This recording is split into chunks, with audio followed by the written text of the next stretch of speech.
Welcome back to Film Recapped. Today, I'm going to explain a drama thriller film called Funny Games. Spoilers ahead. Watch out and take care. George and Ann Farber have decided to spend some time at their lake house with their son, Georgie, and dog, Lucky. With their boat in tow, the family heads to their vacation home with smiles on their faces. As they near their property, the Farbers stop by their neighbor Fred's house, asking if he's joining them for golf the following day. Fred, who is with his wife and two young men, says he will, and then asks if he could give them a hand launching their boat into the water, and Fred says he'll meet them in 20 minutes. When the Farbers drive away, Ann wonders why Fred seemed different and who the men with him were. Georgie then asks where his friend Jenny is, and his mother tells him that she's probably at the beach. When George suggests that the men may be Fred's relatives, Ann drops the subject. When they reach their house, Ann instructs her son to take his stuff to his room. George enters the house with his golf clubs, and the family settles in.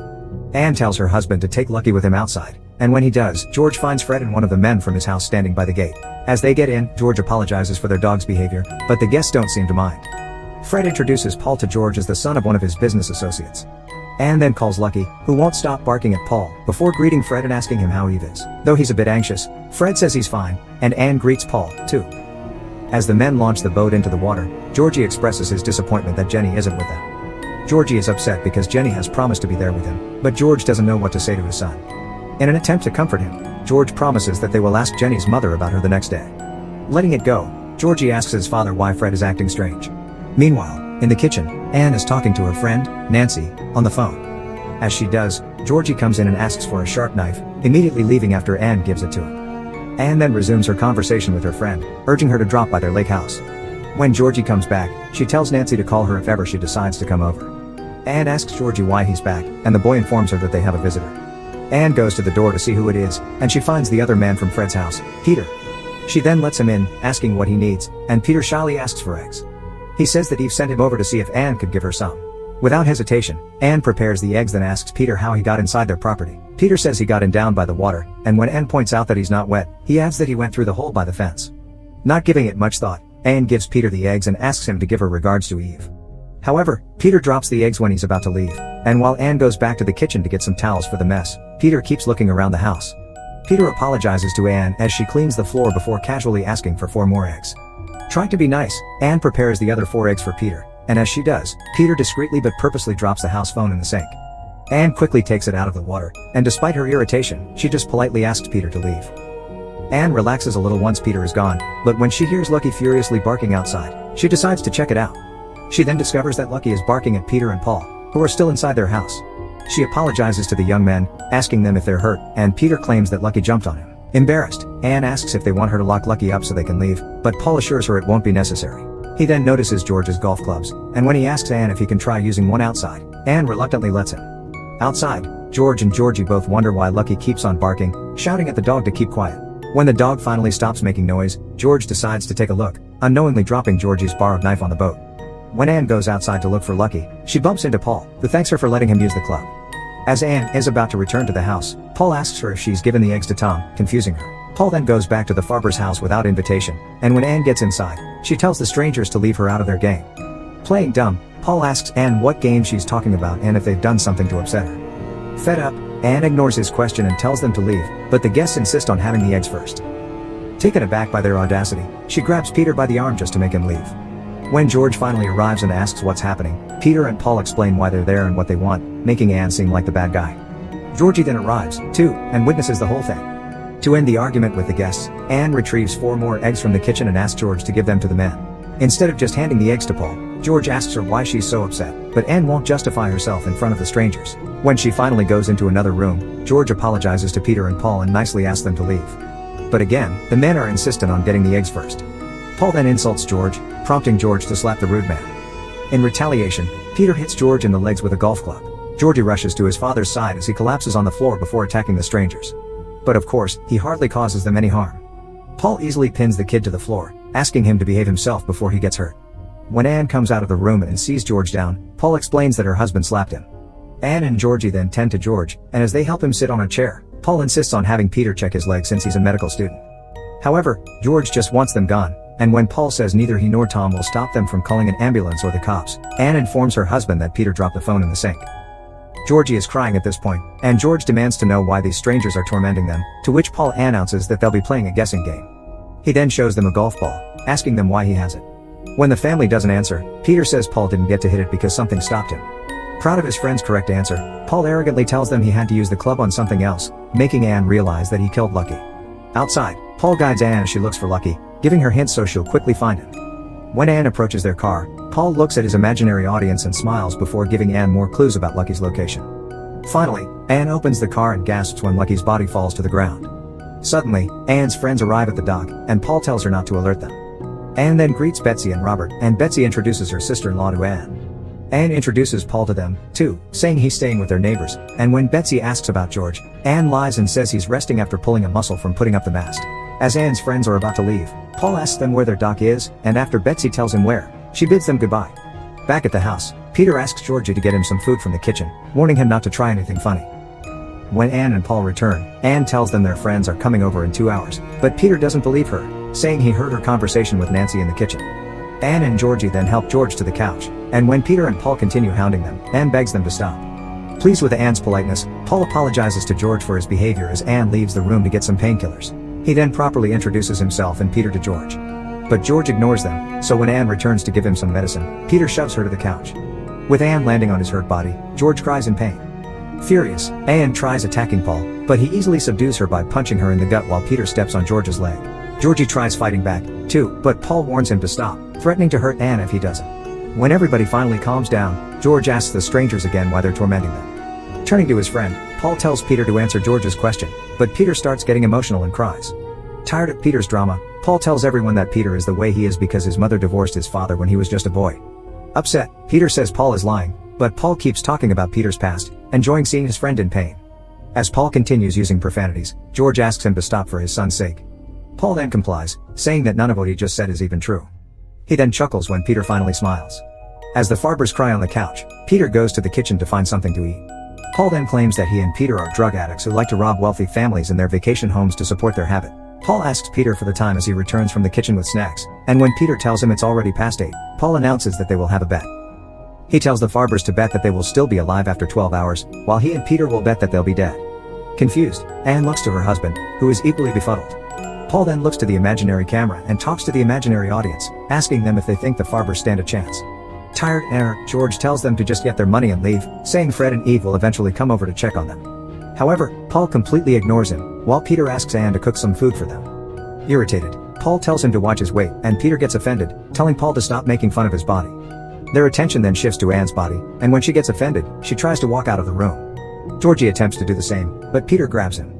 Paul asks for his name, and when the boy answers, Paul announces that they'll play another game. Anne protests, but Paul ignores her and puts a pillowcase over Georgie's head. Peter grabs Anne as she tries to stop them, and while Georgie struggles to break free from him, Paul assures them that nothing bad will happen to the kid. To start the game, Paul tells Anne to undress for them, but when she doesn't, Paul bends one of Georgie's fingers, making the boy scream. George begs Paul to stop, but Paul only continues to hurt Georgie. Paul then orders George to get his wife to undress, and with no other choice, George tells Anne to remove her clothes. While the strangers watch, Anne cries as she takes her clothes off. Once Anne is completely unclothed, Paul compliments her for being fit before asking her to get dressed again. Humiliated, Anne does as she's told, while Paul tells Peter to take Georgie to the bathroom after the kid peed in his pants. As Peter is about to take Georgie away, Anne and George attack the men, giving the boy a chance to run away. Georgie goes upstairs and escapes through the balcony while Peter and Paul are binding his parents. Paul then leaves to find Georgie, who tries and fails to climb over the gate. Georgie waddles through the waters and goes to Fred's house, then immediately hides inside once he sees Paul coming. When Georgie notices the water trail he's left on the floor, he quickly removes his shoes and pants to avoid being followed. Georgie then hides in one of the rooms, where he notices a gun in the hallway. As he is about to get it, he sees a dead body lying on the bathroom floor, causing him to panic and hide again. However, he returns to the hallway to retrieve the gun before finally going back into hiding.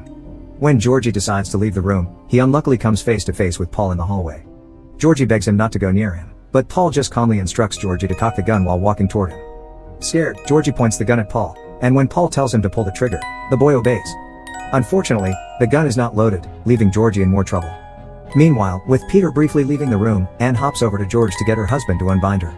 Unfortunately, Peter quickly returns and stops them, dropping the carton of eggs in the process. Trying her luck, Anne begs Peter to let them go, but the young man won't listen to her and says she's only degrading herself. When Paul and Georgie return, the kid tells his mother that Jenny is dead. As Paul gives Fred's hunting rifle to Peter, he informs Georgie's parents that their son tried to kill him. Paul then asks Peter what time it is, and when Peter says it's already after 11, Paul suggests they resume their game. After they load the gun, Paul starts choosing who among the Farbers they will shoot first, leaving the poor family in tears. Unable to decide, Paul goes to the kitchen to fix himself a sandwich, while Peter continues to select which of the three he'll kill. The gun suddenly goes off while Paul is preparing his food, but he just ignores it and continues what he's doing. The couple screams then follow the sound, and when Paul returns to the living room, he scolds Peter for not following the rules and shooting the wrong person. However, Peter argues that the person he shot tried to run away, but Paul is having none of it. After learning that it's almost midnight, Paul decides that it's time for them to leave, and he casually tells them to have a nice evening. Once the intruders leave, neither George nor Anne moves. Eventually, Anne gets to her senses, so she hops around the house to turn off the television. As Anne kneels on the floor, she avoids looking at her son's dead body. She tells George that the intruders are gone, but he doesn't answer her. Anne makes her way to the kitchen by hopping and manages to unbind herself before returning to the living room with a knife. George weeps, and though Anne is comforting him, she encourages him to get himself together before the men come back. Despite his pain, George lets Anne help him get up, only to realize that they're locked inside the house. Frustrated, George tells Anne to just leave him since he's dead weight, but Anne opposes, saying the gate is probably locked, too. Realizing his wife might be right, George instructs Anne to get the pliers and cut through the fence, reminding her to be careful. He then tells her to get dressed, and as Anne puts on her clothes, George informs her he'll hide in the cellar and wait for her to come back. Before leaving, Anne realizes that her phone is already getting a signal, but she fails to make a call. With George's phone in the car, Anne desperately tries to make hers work by wiping it with a towel before deciding to use a hairdryer on it. When George informs her that the phone still isn't working, Anne suddenly throws up, making George feel bad. After cleaning herself, Anne tries with the hairdryer again. With the attempt still ending in a failure, George tells her not to waste any more time. He asks Anne to help move him further into the kitchen, and after that, Anne prepares to leave. George asks for Anne's forgiveness before she goes, but Anne only cries and kisses George, telling him how much she loves him.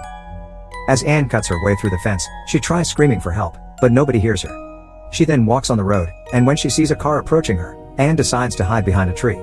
When she sees the vehicle that has just passed isn't the intruders, Anne tries calling it back for help, but the car is already too far away.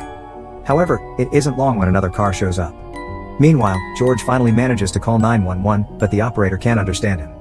Realizing that it's just useless, George gives up on his second attempt to make a call. He then goes to the living room to put a blanket over Georgie's dead body, and when he's about to sit, he notices a golf ball rolling on the floor. Peter and Paul return with Anne, who is once again bound and gagged. After beating up George and learning that he has managed to call 911, Paul reminds Peter to shoot the right person in their next game. Paul then removes Anne's gag and tells her the rules of their new game, but George instructs his wife not to cooperate and just let the men do whatever they want with them. Annoyed, Paul asks the audience if they think the Farbers have already had enough, only to proceed with the game anyway.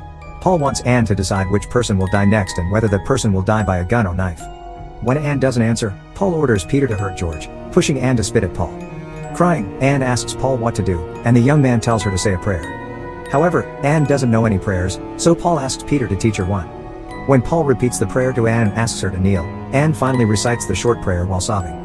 Impressed, Paul asks Anne to say the prayer backwards, but Anne sees an opportunity to grab the gun. She immediately shoots Peter, leaving Paul to scream as his friend gets shot. He then takes the gun from Anne before hitting her with it. Paul frantically searches the living room for the remote control, and upon finding it, he presses the rewind button. He fully breaks the fourth wall with this, and they go back in time to prevent Peter's death.